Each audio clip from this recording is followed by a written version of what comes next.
Praise the Lord and welcome to the channel. Welcome back to the Bible Bytes, and today's selected chapter is 1 John chapter 5.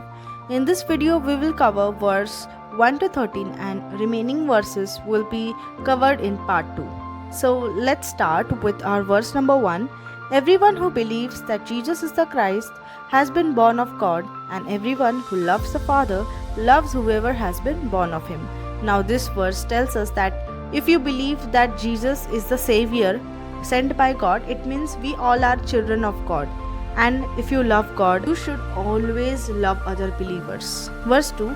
By this we know that we love the children of God when we love God and obey His commandments. So if we love our God, we should always love other believers. We should be always good to other believers and do not forget to follow His commandments. Verse 3. For this is the love of God, that we keep His commandments, and His commandments are not burdensome. Now this verse asks us to follow the commandments which our loving God has given us, because they are not that difficult to follow. Verse 4. For everyone who has been born of God overcomes the world, and this is the victory that has overcome the world, our faith. Now this verse here tells us that those who belong to God, those who are firm and strong believer of God, they can conquer the world by their faith in our God Jesus Christ. Verse 5. Who is it that overcomes the world except the one who believes that Jesus is the Son of God? Now, the verse here tells us the only way to overcome the world is by believing that Jesus is the Son of God. There is no other way in this world you would overcome any situation. Verse 6. This is He who came by water and blood, Jesus Christ, not by the water only, but by the water and the blood. And the Spirit is the one who testifies, because Spirit is the truth. Now, this verse is actually very much difficult to understand if you not read it through the lines. This verse tells us that Jesus came to earth through His baptism. That is what signifies water, and His death, which is the blood. Okay, means His death and resurrection. So the Holy Spirit confirms this truth that He came to the earth. Now verse number 7. For there are three that testify. Now this verse tells us that there are three witnesses that tells us about Jesus.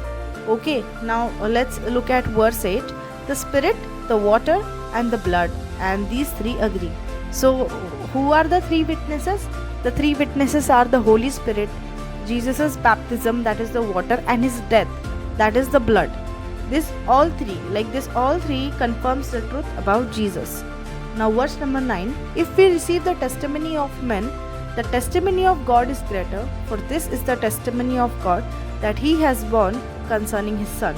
Now this verse tells us if we believe what people say, we should definitely believe even more than what we believe in people. We should believe more than that on what God says about His Son. What God has to tell us that Jesus is the only truth and He came to earth. Now verse number 10. Whoever believes in the Son of God has the testimony in himself. Whoever does not believe, God has made him a liar, because he has not believed in the testimony that God has borne concerning His Son. Now this verse tells us that if you believe in Jesus, it means you agree with God's testimony about Him. And what is the testimony? Just now we saw that He is the Son of God, right? So this is the testimony. But if you reject Jesus, then you're calling our God a liar. Verse number 11. And this is the testimony that God gave us eternal life, and this life is in His Son. Now the verse tells us that God has given us eternal life, and this life can only be found in Jesus. Verse 12. Whoever has the Son has life. Whoever does not have the Son of God does not have life. Now this verse is very, very important. If you have Jesus, you have eternal life. But if you do not have Him, trust me, you don't have an eternal life in this world. Verse 13. I write these things to you who believe in the name of the Son of God, that you may know that you have eternal life. Now John has written these things to reassure us believers that all have eternal life only and only through Jesus. Thank you so much for watching this video.